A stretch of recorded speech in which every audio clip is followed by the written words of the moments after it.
Mereka berdua ini sup panas. Si Katrina ini tidak berpikir aneh-aneh, dia pun mensantaplah sup tersebut.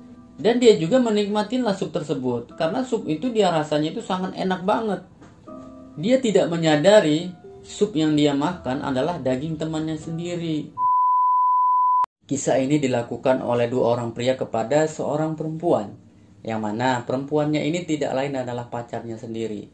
Mereka berdua membunuh perempuan ini. Setelah mereka membunuh perempuan tersebut, yang lebih kejinya, mayatnya itu dicincang-cincang lalu dijadikan sup oleh mereka berdua. Nah, sebelum gue ceritain ceritanya, gue mau ngajak kalian nih untuk bantu subscribe, like, dan komen, agar gue terus untuk bercerita terkait kasus kriminal, kasus pembunuhan, ataupun kisah-kisah horor yang itu berdasarkan kisah nyata. Bagaimana cerita detailnya? Simak selengkapnya berikut ini.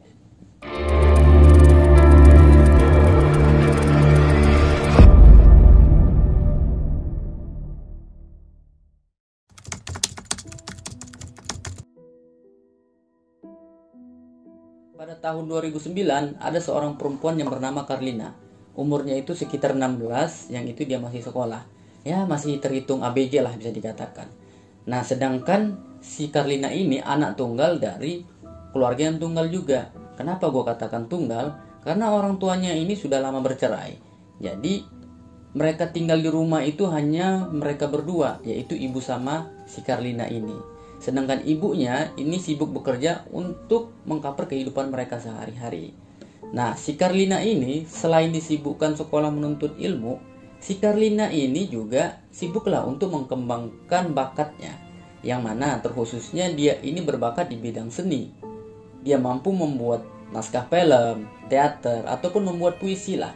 Dan juga dia ini hobi di bidang musik, lagu-lagu seperti itu tuh. Dengan hobinya itu, akhirnya dia bertemulah dengan seorang pria yang bernama Maxim. Si Maxim ini adalah vokalis band rock. Si Maxim ini pernah manggung bersama bandnya di suatu tempat, yang itu si Carlina ini menonton konsernya si Maxim. Dari situlah awal cerita mereka bertemu, dan dikarenakan ada kecocokan, mereka pun memutuskanlah untuk berpacaran. Setelah mereka berpacaran, tradisi di Rusia itu biasanya untuk mengenalkan pacar mereka lah ke orang tua masing-masing. Nah, begitu juga dengan si Carlina. Setelah mereka pacaran, si Carlina ini mengenalkan si Maxim inilah kepada ibunya, dan dia pun membawa pulang si Maxim ini. Nah, namun ibunya ini setelah melihat si Maxim, ini responnya agak kurang bagus lah. Entah kenapa ibunya ini menganggap si Maxim ini bukanlah pria yang baik-baik. Dan ibunya ini mengkhawatirkan jikalau si Carlina ini terusan pacaran sama si Maxim, khawatirnya itu terjadi sesuatu kepada si Carlina. Nah, setelah si Maxim ini pulang dari rumah mereka, ibunya pun langsung mengutarakan kepada si Carlina. Ibunya pun memerintahkan si Carlina ini untuk segera memutuskan si Maxim ini dan tidak melanjutkan hubungan mereka. Sedangkan si Carlina ini ya bisa dikatakan anak yang patuh kepada orang tua. Setelah dia mendengar perintah dari ibunya, si Carlina ini pun akhirnya menemui si Maxim lah keesokan harinya. Dia pun mengatakan kepada si Maxim bahwasanya ibunya itu tidak mau mereka ini melanjutkan hubungan. Dia pun mengutarakan bahwasanya dia ingin segera memutuskan hubungan mereka berdua. Dan juga si Maxim juga akhirnya menerima. Tepat pada tanggal 26 Januari 2009, si Carlina ini menelpon ibunya lah untuk meminta izin agar diperbolehkan menginap di tempat temannya, yang mana mereka sedang ada tugas sekolah yang menumpuk yang mengharuskan mereka untuk mengerjakan tugas bersama. Seperti biasanya, si Carlina ini juga memang sering meminta izin untuk menginap di rumah temannya, karena ya beberapa tugas yang memang harus mereka selesaikan. Dan seperti biasa juga, ibunya juga memperbolehkan si Carlina ini untuk menginap di rumah temannya. Asal dengan catatan, si Carlina ini ketika sudah jam 7 pagi, si Carlina ini udah harus sampailah ke rumah. Dan memang juga si Carlina ini sebelumnya juga on time, setiap jam 7 pagi itu selalu sudah pulang ke rumah. Malam pun berlalu sampai dengan jam 7 pagi.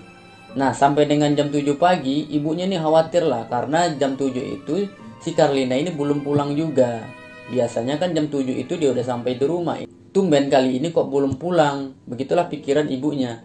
Yang membuat kekhawatiran ibunya itu meningkat, sampai dengan sore hari, si Carlina ini tak kunjung pulang juga. Dan akhirnya ibunya ini memutuskanlah untuk menghubungi temannya bernama Katrina. Namun jawaban dari si Katrina ini membuat ibunya semakin khawatirnya itu meningkat. Karena si Katrina ini mengungkapkan bahwasanya si Karlina ini sudah pulang sebelum Katrina ini berangkat sekolah. Si Karlina ini pulangnya tidak berpamitan kepada si Katrina. Jadi dia tidak mengetahui kapan pulangnya si Karlina ini. Jawaban si Katrina ini membuat ibunya semakin gelisah dan khawatir. Telah ditunggu 24 jam, belum ada kabar juga dari si Karlina. Khawatir takut kenapa-kenapa kepada si Karlina, ibunya pun menelpon pihak kepolisian lah untuk melaporkan atas kehilangan si Karlina ini. Polisi pun bergerak cepat untuk mencari ataupun menyisirlah kota tersebut untuk menemukan si Karlina ini. Pencarian tersebut terjadi sampai dengan 3 minggu. Namun si Karlina ini tak kunjung ditemukan juga. Bahkan tidak ada bukti sedikit pun di mana sebenarnya si Karlina ini berada. Nah, ibunya ini kan semakin khawatir lah. Dia pun mencobalah untuk membantu polisi agar anaknya ini segera ditemukan. Dia mencoba-coba untuk membuka ada nggak kira-kira bukti yang bisa menjadi sebuah titik temu kira-kira di mana si Karlina ini berada. Ibunya pun mencarilah bukti-bukti tersebut di kamarnya si Karlina. Dan dia pun akhirnya membuka buku catatan si Karlina ini. Yang mana di dalam catatan tersebut dia membaca ada beberapa puisi yang ditujukan kepada si Maxim. Ya, ungkapan-ungkapan rasa sayang ataupun rasa cinta yang diutarakan kepada si Maxim ini. Nah, ini membuat bukti baru bahwa ketika ibunya itu kan menyuruh si Karlina untuk memutuskan si Maxim, ternyata si Karlina ini hanya mengatakan hal tersebut kepada ibunya. Mereka di belakangnya ibunya, mereka ini masih melangsungkan hubungan mereka. Jadi bisa dikatakan mereka berdua ini pacaran diam-diam lah di belakang ibunya. Ya, ibunya ini menaruh kecurigaan besar kepada si Maxim, yang mana ya sebelumnya ibunya ini kan sudah tidak menyukai si Maxim ini. Setelah membaca secara detail isi puisi tersebut, ibunya pun membawalah buku tersebut ke kantor polisi untuk memberikan bukti kalau-kalau kehilangannya si Karlina ini dilakukan oleh pacarnya si Maxim ini. Namun ibunya ini harus menerima kekecewaan lah, karena dengan bukti hanya sekedar tulisan bacaan terkait percintaan itu tidak bisa dijadikan bukti menuduh seseorang. Polisi butuh bukti yang lebih akurat lagi agar dapat memberikan alasan untuk menginterogasi si Maxim. Setelah 3 minggu pencarian, polisi tidak menemukan Karlina. Tiba-tiba polisi dihebohkan. Telah ditemukan mayat seorang perempuan yang itu berada di dalam kotak sampah. Yang mana penemuan mayat ini ditemukan oleh petugas kebersihan. Dengan kabar itu, polisi pun langsung bergegaslah untuk ke lokasi kejadian. Nah, setelah sampai di lokasi kejadian, polisi pun mengidentifikasi mayat tersebut lah. Dan memang benar, setelah diidentifikasi, mayat ini adalah mayat seorang perempuan. Dan mayat itu adalah mayatnya Karlina. Namun yang lebih mengenaskan, mayat tersebut sudah diiris dan juga dipotong-potong. Sudah tidak berbentuk manusia lagi. Hanya beberapa identifikasi itu yang menunjukkan bahwasanya ini adalah mayatnya si Karlina dengan dicocokkannya data-data yang ada pada ibunya. Nah, yang lebih mengherankan, penemuan mayat ini didapatkan di tong sampah di depan apartemennya si Katrina. Setelah mendapat bukti itu, polisi pun akhirnya memanggil si Katrina ini lah dan melakukan interogasi kepada si Katrina ini. Pada saat diinterogasi, si Katrina ini mengungkapkan bahwasanya dia tidak mengetahui dari mana mayatnya si Karlina ini berada. Dia tidak mengetahui kenapa mayatnya si Karlina itu ada di tong sampah. Dan dia juga tidak mengetahui siapa yang tega melakukan pembunuhan kepada temannya yang bernama Karlina. Dan dia juga tidak tahu siapa dalam pembunuhan tersebut. Setelah menginterogasi cukup panjang si Katrina, polisi pun akhirnya mendapatkan sedikit titik temu lah bahwasanya si Katrina ini juga mengungkapkan si Karlina dan si Katrina ini bukan mengerjakan tugas kelompok di sekolahnya, tapi mereka berdua ini mengadakan pesta lah di apartemennya si Katrina. Nah, si Katrina ini ternyata usut punya usut, di apartemen itu tinggal berdua lah bersama temannya, yaitu bernama si Maxim. Nah, di apartemen yang sama mereka hanya berbagi kamar aja tuh. Jadi dalam satu apartemen ini tinggallah mereka berdua. Yang diundang ke pesta itu kebanyakan itu sudah mabok. Begitu juga dengan si Maxim. Nah, si Maxim ini punya teman pria lagi yang bernama Yuri. Tanpa sengaja, si Katrina ini mengungkapkan bahwasanya ketika posisi mabuk itu, si Maxim ini mengungkapkanlah bahwasanya dia akan membunuh si Karlina dikarenakan mereka sedang lapar. Mendengar ungkapan si Maxim, si Katrina ini biasa aja. Katrina ini menganggap bahwasanya ya ucapan dari si Maxim dan si Yuri ini hanya sekedar ucapan. Ditambah lagi ya mereka berdua ini kan sudah mabok. Bisa jadi mereka ini hanya ngelantur aja.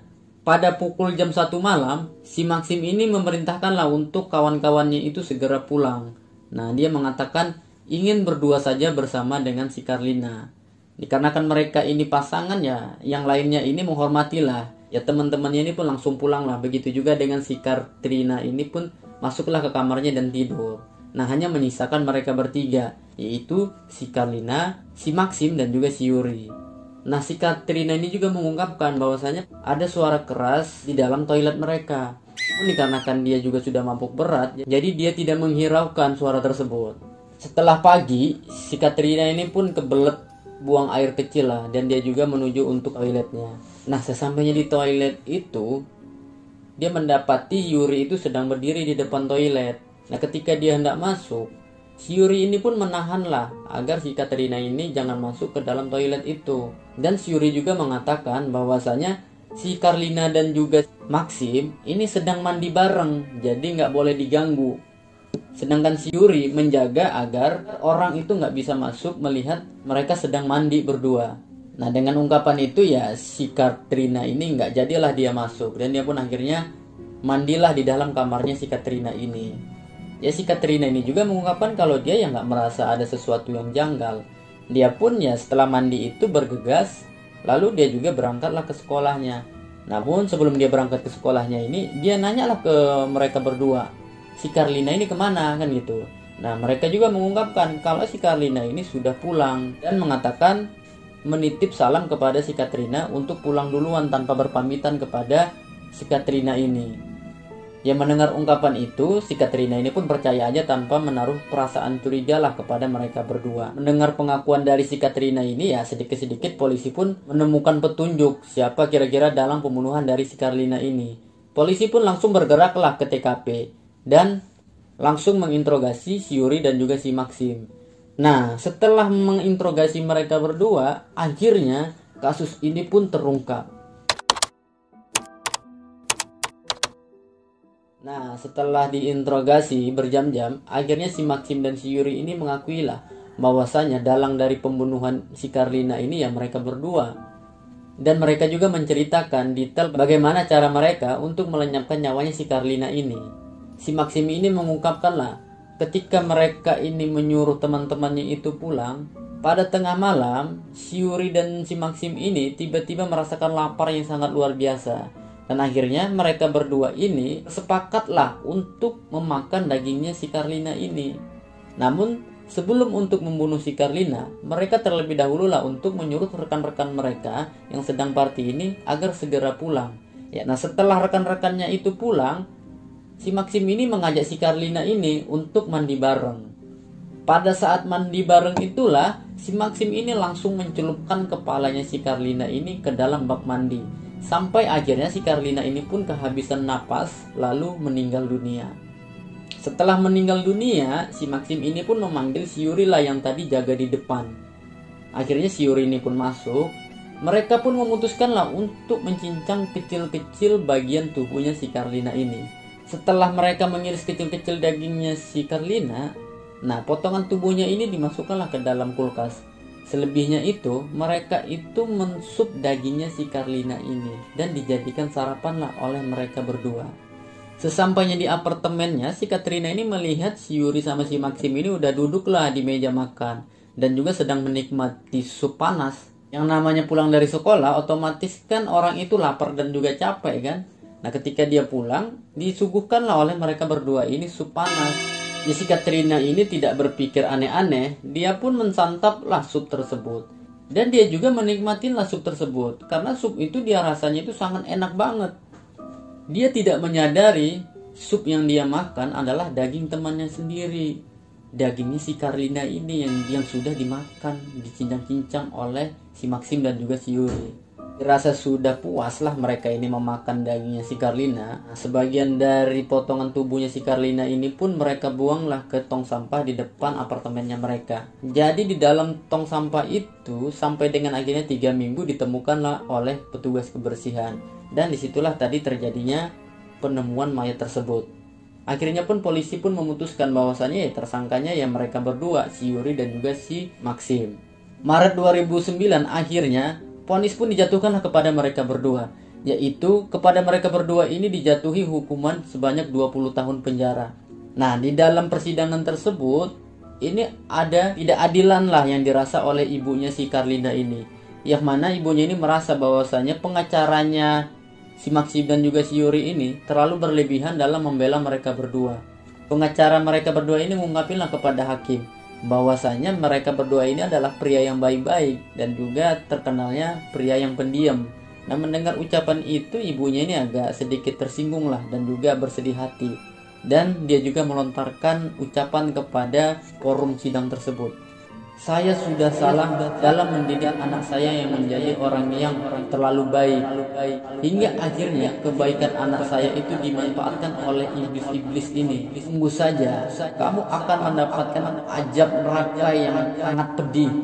Ungkapan ini berdasarkan dari hati yang paling dalam oleh seorang ibu kepada anaknya. Dan didapati juga di dalam vonis itu mereka berdua ini kayak nggak merasa bersalah. Mereka berdua ini ya kayak ketawa-ketawa aja. Inilah membuat ibunya ini ya sakit hatinya itu luar biasa ke mereka berdua.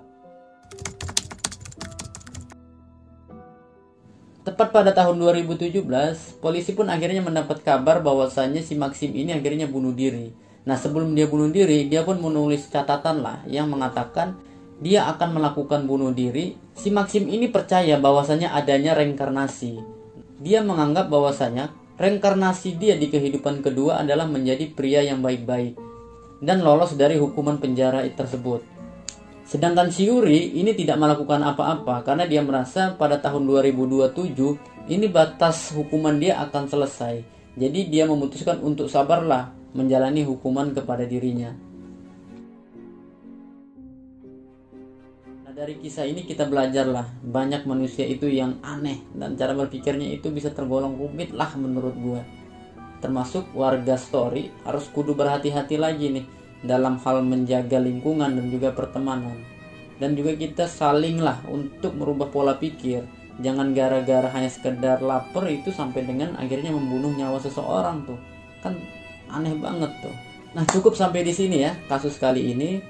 Untuk warga story semua, tak tolong nih untuk bantu subscribe, like, dan juga komen. Dan kasih masukan terkait cerita-cerita kali ini. Terima kasih. Bye.